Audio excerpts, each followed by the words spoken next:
El Señor esté con ustedes. Y con tu espíritu.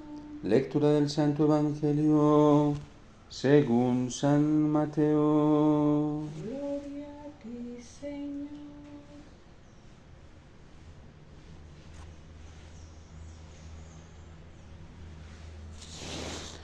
En aquel tiempo, pasando Jesús junto al lago de Galilea, vio a dos hermanos, a Simón, el que llaman Pedro, y a Andrés, su hermano, que estaban echando el copo en el lago, pues eran pescadores. Les dijo: vengan y síganme, y los haré pescadores de hombres. Inmediatamente dejaron las redes y los siguieron. Y pasando adelante vio a otros dos hermanos, a Santiago, hijo de Zebedeo, y a Juan, que estaban en la barca, repasando las redes con Zebedeo, su padre. Jesús los llamó también. Inmediatamente dejaron la barca y a su padre y lo siguieron. Palabra del Señor. Gloria a ti, Señor Jesús.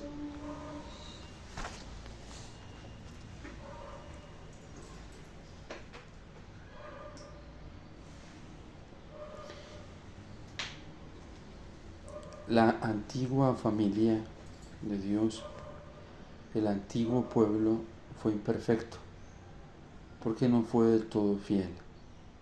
Vemos cómo la primera familia que Dios constituyó en Adán y Eva le falló, no porque Dios haya fallado, sino porque ellos fallaron, no acatando la voz del Señor ni obedeciéndola, más bien desobedeciendo su voz. El primer pueblo que Él se constituye con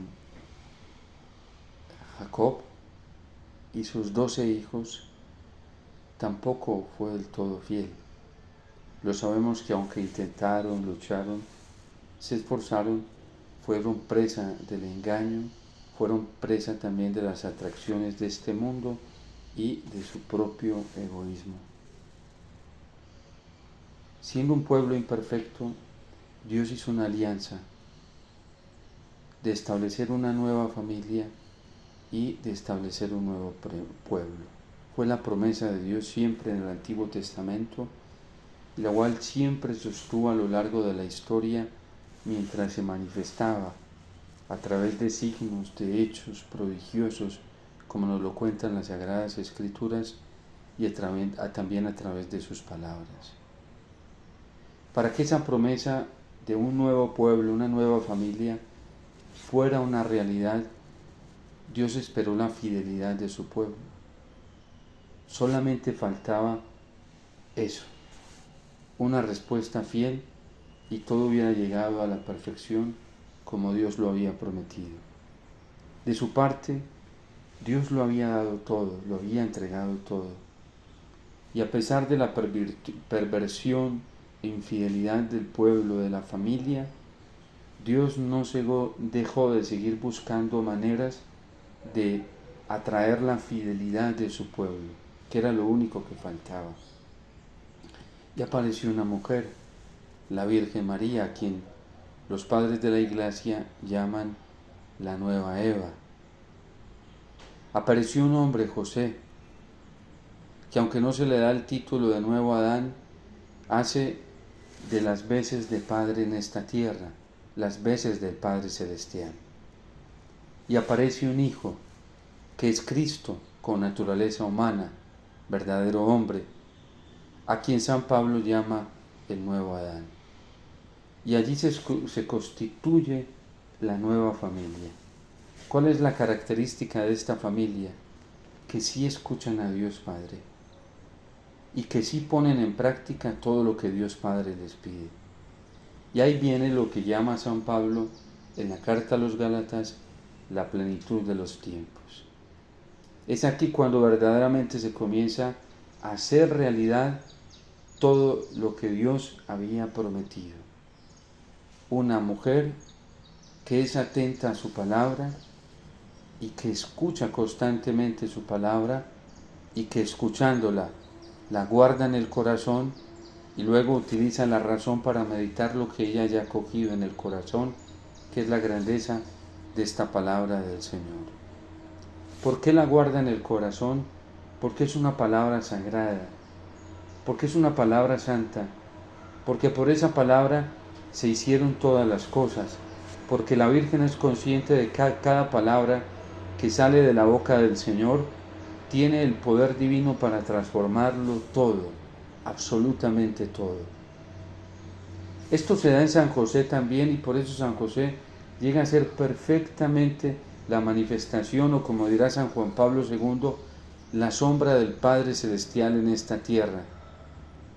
Escuchó tanto la palabra de Dios, fue tan atento a ella, tan respetuoso a esa palabra, la guardó tanto en su corazón, que esa palabra logró hacer de este hombre una imagen del Padre Celestial.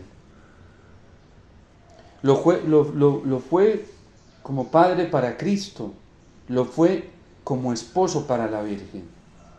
Es que Dios también habló como esposo al pueblo de Israel. Y por eso la Virgen, cada que veía a San José, podía ver en él esa auténtica dimensión esponsal de un esposo que ama con todas las fuerzas de su alma, de su corazón, y se entrega por su comprometida, por su novia, por su esposa, dándole todo para embellecerla, no para robarle, quitarle, sino para perfeccionarla, que era lo que intentaba hacer Dios con su esposa en el Antiguo Testamento, y lo hizo perfectamente San José. ¿Por qué? Porque en esta nueva familia Dios encontró acogida. Dios pudo derramar todo el poder de su gloria en estos corazones porque lo acogieron, cosa que no encontró en nuestros primeros padres. Y ese fue el pecado. Esa fue la falla más grande. Porque cuando el corazón se quiere orientar por sí mismo y no acoge la recomendación de la palabra de Dios, que le dice, tienes que vivir de esta manera, de esta otra, para que tu vida no sea una desgracia en el futuro, entonces cae en la más completa desgracia. Y eso es lo que le está pasando a la humanidad hoy. Eso nos está pasando hoy en la iglesia, que la palabra de Dios no está encontrando en primer lugar esa atención que tuvo la Virgen, que tuvo San José, y luego Cristo en su naturaleza humana, cuando dejaba que ese papá y esa mamá le transmitieran la palabra de Dios, y él la acogía con sencillez en su corazón, y por eso le fue fiel al Padre. Esa acogida no la está encontrando hoy el Señor en la mayoría de los seres humanos. Esa acogida y esa atención, primero la atención que la Virgen prestaba a cada una de las palabras de Dios y de sus manifestaciones. Primero la atención que prestaba San José a cada una de las palabras de Dios y sus manifestaciones que le contaba la Torá, el Pentateuco, porque lo leía y lo meditaba constantemente, que le contaban los libros históricos, como los libros de Josué, como el libro de los reyes, las crónicas, como hablaba Samuel, que contaban una historia de cómo Dios se había manifestado a través de signos amorosos a su pueblo y a través de palabras. San José le prestaba atención a todo esto. La Virgen le prestaba atención a todo esto. Le prestaban atención a los salmos que en forma de poema, pero también de realidad, revestidos con toda la realidad y en forma de oración, hablaban de las maravillas y de las grandezas de Dios y rezaban con ellos todos los días. Y esto también lo hacía Jesús. Aquí comienza a surgir la nueva familia, la familia de la nueva alianza. Y la característica de esta familia, y por eso es una familia plena, por eso es una familia sagrada, por eso es una familia santa, por eso es una familia que hoy todos quieren imitar, por eso es una familia que hoy atrae la mirada de todos, la atención de todos, porque fue una familia realizada, no fue una familia fracasada, tanto en la relación esponsal que vive la Virgen con San José y San José con la Virgen, como en la relación filial que Cristo vive con ellos como padres y ellos como padres con Cristo. No hay fracaso en su maternidad, no hay fracaso en su paternidad, no hay fracaso en su relación filial de Cristo con ellos, no hay fracaso en su relación esponsal, hay plenitud. ¿Y cuál fue la clave de esta familia? Escuchar a Dios. Luego, Dios promete a través de los profetas, había prometido formarse una nueva familia, que lo iba a escuchar, que lo iba a atender, que lo iba a acoger, que le iba a obedecer. Un nuevo pueblo también promete. Ellos serán mi pueblo y yo seré su Dios. Y hoy Cristo, en esta fiesta de Andrés Apóstol, podemos ver cómo Cristo, cómo Dios en Cristo comienza a formarse ese nuevo pueblo. Dice que vio a dos hombres, nos dice el Evangelio hoy, mientras pasaba por el mar de Galilea. Eran dos hermanos. El primero fue el primer papa, y el otro fue su hermano Andrés, Simón Pedro y su hermano Andrés. San Juan nos cuenta este encuentro de una manera más mística, muchísimo más sobrenatural, sin decir que esta no sea sobrenatural. Pero San Juan nos cuenta que Andrés vio a Jesús y fue donde su hermano Pedro a decirle: he visto al Mesías y quiero que tú también vengas y lo conozcas. Porque sabía que su hermano Pedro esperaba la venida de este Mesías que con el cual Dios había prometido realizar la nueva familia y el nuevo pueblo. Y en un momento en que la necesidad de ver a ese Mesías es más urgente en el corazón de Pedro, su hermano Andrés, en esa alegría, en ese entusiasmo, en esa plenitud que ya está experimentando su corazón, al ver en Cristo la realización de todo lo que han prometido los profetas, de lo que ha dicho el Pentateuco, de lo que han dicho los Salmos, con esa emoción va y le dice a su hermano Pedro: lo he visto, lo he encontrado, quiero que tú vengas donde él para que tú también lo veas. Y Pedro viene corriendo y el Señor los llama. Hoy San Lucas nos lo describe de una manera contundente, los ve echando las redes en el lago, eran pescadores. San Mateo hoy, y les dijo: vengan y síganme, que yo los haré pescadores de hombres. Voy a darles una pesca mejor. Van a pescar cosas mejores que pescar peces. Van a pescar hombres.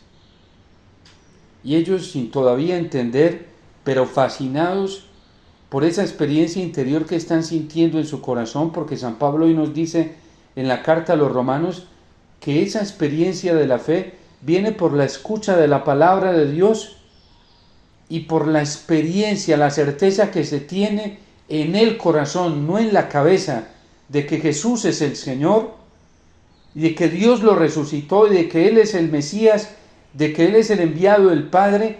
Esa experiencia que se tiene adentro, no en la cabeza. Y Pedro lo escucha y lo guarda en el corazón. No entiende, pero lo sigue. Inmediatamente dejaron las redes y lo siguieron. El que se dedica a acoger atentamente al Señor, como la Virgen, San José, como estos apóstoles, no se pone a rascarse la cabeza a ver si esto no es por acá. No, guarda en el corazón.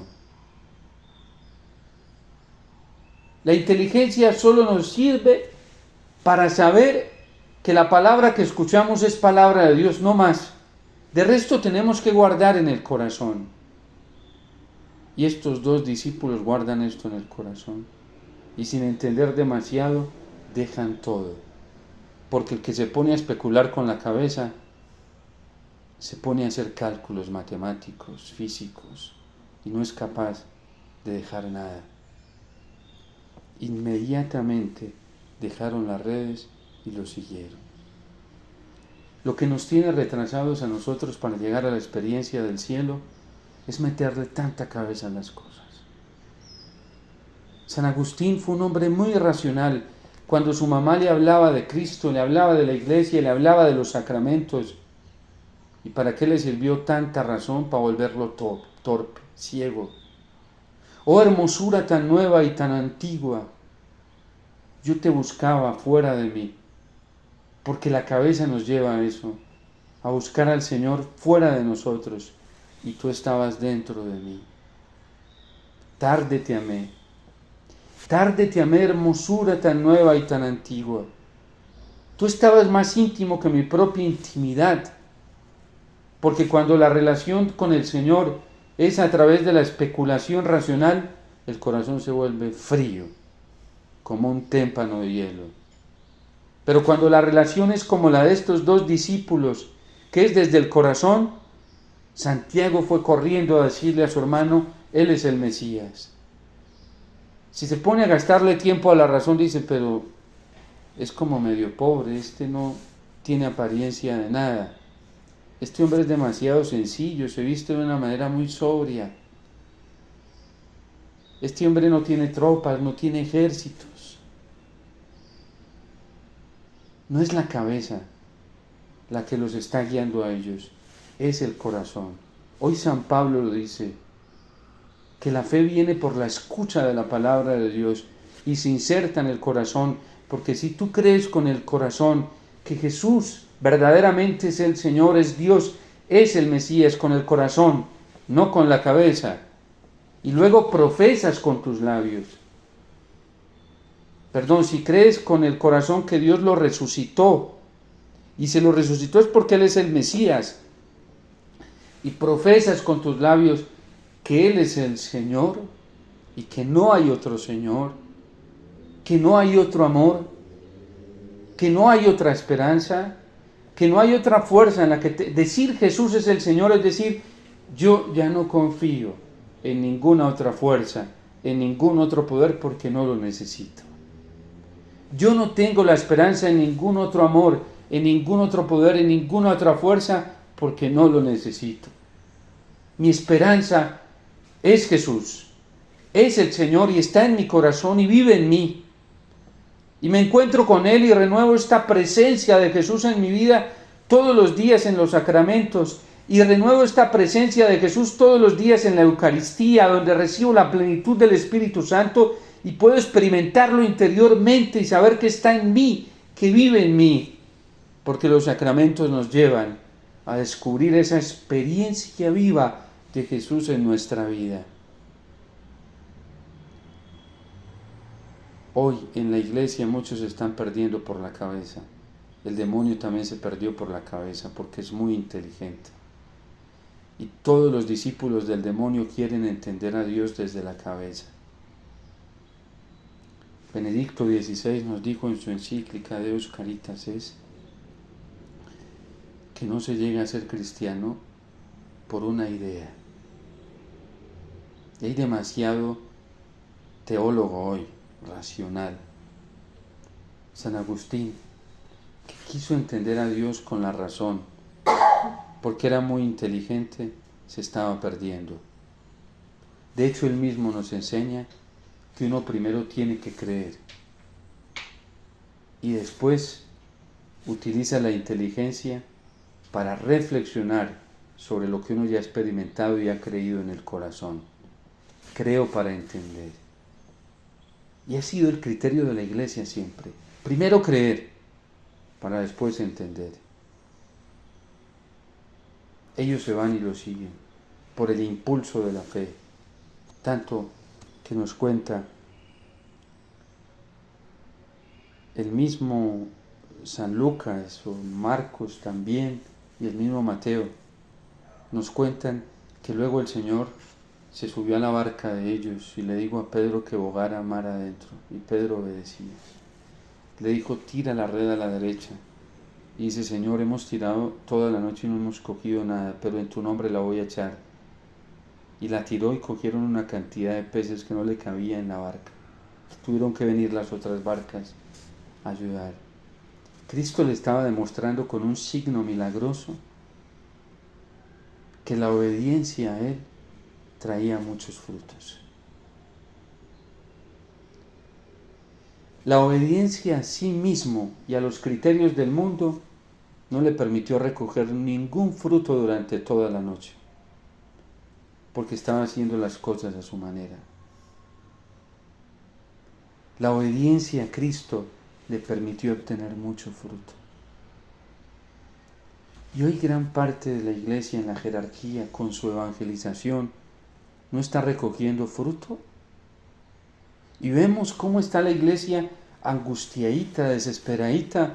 Estos sínodos que se repiten y se repiten porque la iglesia no se halla.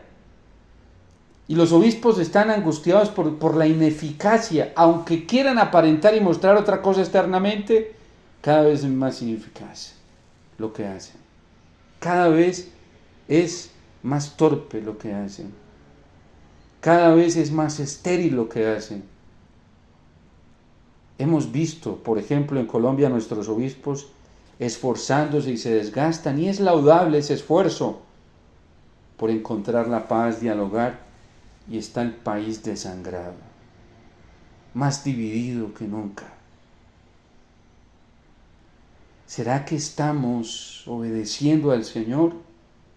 ¿O será que no estamos prestando atención a la palabra del Señor, a las indicaciones que Él da para verdaderamente lograr lo que Él sí logró con esa nueva familia y lo que logró con este nuevo pueblo? Que tuvo resistencias, que no le fue fácil obedecerle al Señor, pero que al final terminaron dando la vida todos por el Señor, como San Andrés Apóstol. Y por eso la iglesia es bella y hermosa. Y por eso, aunque vemos tanto antitestimonio hoy en sacerdotes, antitestimonios en obispos, antitestimonios en los mismos líderes de la iglesia, tantas incoherencias, tanta hipocresía, tanta mentira, tanta falsedad, tanto maquillaje, tanta caricatura, podemos mirar a los apóstoles y con ellos no nos va a pasar lo mismo. Hoy miramos a San Andrés y fue coherente, porque entregó la vida y su sangre por esta verdad que él creyó. Y por eso hoy mismo, en la liturgia eucarística, vamos a recordar a los apóstoles. Se nos va a actualizar su respuesta, su entrega. Acuérdate, Señor, de tu iglesia, extendida por toda la tierra, y con el Papa Francisco, con nuestro obispo, con todos los pastores que cuidan de tu pueblo, llévala a su perfección por la caridad. Ten misericordia de todos nosotros, le decimos al Señor, y así, con María la Virgen, la mujer de fe, con su esposo San José, con los apóstoles, los mártires y los santos, merezcamos, por los méritos de Jesucristo, compartir la vida eterna y cantar felices las alabanzas que ellos cantan. La iglesia es hermosa, la liturgia es preciosa, porque la liturgia no nos exige mirar los modelos terrenales, nos pide mirar los modelos que ya han sido rubricados, porque fueron probados y se mantuvieron firmes, fieles y coherentes. Los sacerdotes que hoy estamos vivos, seremos creíbles cuando demos la vida por esto. De resto, todavía no somos creíbles. Cuando sepamos entregarlo todo por la verdad como lo entregaron los apóstoles. Los obispos vivos de hoy serán creíbles cuando entreguen la vida por esta verdad como lo hicieron los apóstoles. De resto, todavía están en proceso de discernimiento para nosotros. Y debe ser así. El Papa Francisco será creíble cuando lo veamos dando la vida, entregando la vida por esta verdad como Pedro. Por la única fe de la iglesia, la que Pedro recibió de Cristo. Por la única palabra verdadera que fue la que Pedro recibió de Cristo. Por la única enseñanza verdadera que fue la que Pedro recibió de Cristo.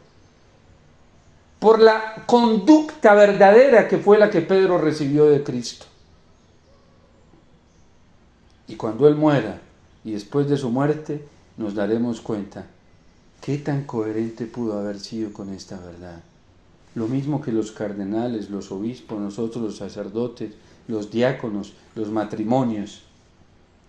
Los matrimonios, las esposas serán creíbles cuando después de su muerte podamos ver que fueron coherentes con lo que la Virgen vivió como esposa.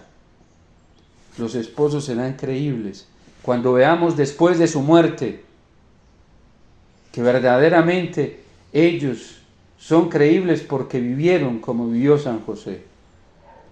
Y San José vivió como vivió Cristo. Y la Virgen vivió como vivió Cristo. Hoy hay mucha fanfarronería. Demasiada. Y lo más grave es que la mayoría de la gente le gusta creer la fanfarronería. La opinión y no la verdad. Cuando demos testimonio por esta única verdad, seremos creíbles. Por eso la Iglesia no canoniza a nadie vivo, aunque la gente lo haga hoy. Y aunque a muchos católicos les fascine hacer eso, como ellos no tienen la autoridad para canonizar a nadie, así esté dentro del comentario común de todos, solo cuando se verifique después de su muerte, que fue coherente con la verdad de la fe, con la verdad de la conducta moral de Cristo. Entonces diremos, este perteneció a la familia de Dios, esta perteneció a la familia de Dios, este perteneció al nuevo pueblo de Dios, esta perteneció al nuevo pueblo de Dios. ¿Por qué creemos que Andrés fue un verdadero apóstol? Por su testimonio. De Judas, hoy no lo celebramos como apóstol. Y fue escogido por el Señor. Fue amado por el Señor. Fue ordenado obispo por el Señor. Cristo lo ordenó obispo. Fue ordenado sacerdote, diácono. Recibió los 3 grados del orden por Cristo. Pero hoy la liturgia no lo celebra. Hoy la Iglesia no lo celebra como un testimonio de fe, como un testimonio de moral. No sabemos nada sobre su destino eterno. Nadie lo sabe. Ni siquiera la Iglesia nunca se ha atrevido a decir nada. De estos apóstoles la Iglesia sí se ha atrevido a decir sobre su destino eterno. No sabemos si se condenó o se salvó. No lo sabemos. Lo sabremos seguramente cuando muramos. Pero no, Judas no se celebra como apóstol. Fue reemplazado. Los Hechos de los Apóstoles nos dice que los apóstoles se reunieron y lo reemplazaron por Matías. Matías hoy se celebra como apóstol. Un sacerdote no puede creer que porque tenga la ordenación sacerdotal ya tiene la salvación garantizada. Al contrario, un obispo no puede creer que por ser obispo y así la gente le diga que es santo, ya tiene la salvación garantizada.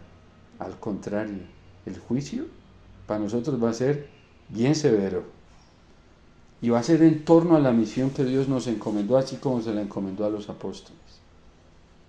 El cuidado de su pueblo, el cuidado de las almas, la vida sobrenatural que nosotros estemos transmitiéndole a las almas.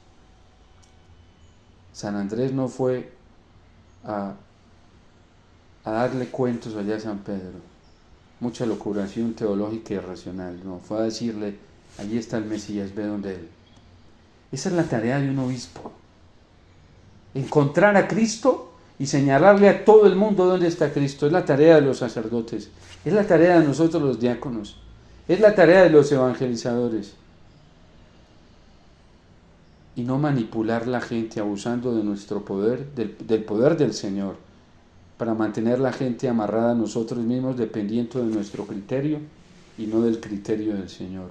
Hay muchos obispos así, que manipulan a la gente, que abusan del poder, que abusan de la conciencia de las personas, haciéndolas dependientes de sus criterios y no de los criterios del Evangelio. Hay sacerdotes así, hay diáconos así. Hay comunidades así, hay laicos en las redes sociales así. Manipulan el don de Dios para hacer la gente dependientes de sus propios criterios y no de los de Cristo. Y no fue lo que Andrés hizo y no fue lo que Pablo hizo. Pablo predicó a Cristo. Y dice, ¿por qué mis hermanos no están creyendo? ¿Será que no han oído? Ellos sí han oído. ¿Será que no tuvieron la oportunidad, la gracia, como dicen algunos por ahí, de ver lo que vio Andrés, de ver lo que vio Pablo? Sí, porque a toda la tierra alcanzó su pregón y hasta los límites del orbe su lenguaje. Todo el mundo tiene la posibilidad de conocer a Cristo. Yo atendí a un joven que estaba consumiendo y se pasó de dosis, y en una sobredosis vio el infierno y también escuchó al Señor. Nadie le predicó y el Señor le dijo, mira que te estoy dando una oportunidad, si no te arrepientes te vas a condenar, pero hoy te puedes salvar. Y llegó a buscarme al confesionario y le dije, ojalá no te estés confesando por miedo. Y me dijo, no, Padre, es que el Señor me mostró todo lo bello que me ha regalado, mi familia, mis hijos, todo. Y el Señor ha sido muy bueno conmigo y yo quiero aprovechar esta oportunidad. Yo tengo una familia preciosa, yo no me he dado cuenta de eso. A toda la tierra alcanza su pregón y hasta los límites del mundo, del orbe, el lenguaje del Señor. Hay mucha gente que se ha encontrado con el Señor sin la dependencia de una reflexión o elucubración teológica o exegética, porque lo ha experimentado en su corazón y ha dado cambios en su vida muy grandes. Pero hay obispos, pastores que les gusta manipular a la gente, haciéndolas dependientes de sus criterios y no de los criterios del Señor y de su palabra. Es lo que San Pablo nos dice hoy en la carta a los Romanos. Estoy orando por mis hermanos judíos para que no se condenen, porque ellos ya han escuchado, ya han oído, ya han visto, pero no quieren creer. Se les endureció el corazón. Todos tenemos la posibilidad de encontrar a Jesús. Todos. Como Andrés, Simón, sus hermanos. Todos. A toda la tierra, dice el Salmo 18 hoy, alcanza su pregón y hasta los límites del orbe de su lenguaje. El que no está creyendo en Jesús es porque no quiere. Así de sencillo. Porque tiene endurecido el corazón. No porque no se le haya dado la posibilidad. Y si los sacerdotes no vivimos caminando hacia la santidad, los obispos no viven caminando a la santidad, los religiosos y las religiosas y los matrimonios, es porque no queremos. No porque nos falte gracias para hacerlo. No queremos. Porque a todos se nos ha dado lo mismo, que a Andrés, que a Pedro, a Santiago y a Juan y a todos los discípulos. Y por eso hay gente que aunque esté dentro de la Iglesia Católica, no es católico. Hay gente que tiene disfraces de católicos, pero no lo son. Sacerdotes, obispos, religiosos, religiosas. Arrio era sacerdote, creo, obispo, pero no fue católico. Lutero fue sacerdote, pero no fue católico. Y estaba dentro de la iglesia. Que la Virgen nos ayude a despertar y a salir de la ceguera y de la sordera en la que nos encontramos. Que San José, que tuvo un oído atento, una vista atenta al Señor, nos ayude a salir de la ceguera para poder ver los signos que Dios está realizando para nuestra salvación. Que nos ayude a abrir los oídos para escuchar la verdadera palabra del Señor que transforma la vida y que hace nuevas todas las cosas. Que nos ayuden ellos a descubrir a Cristo. Dios te salve María, llena eres de gracia, el Señor es contigo, bendita tú eres entre todas las mujeres y bendito es el fruto de tu vientre Jesús.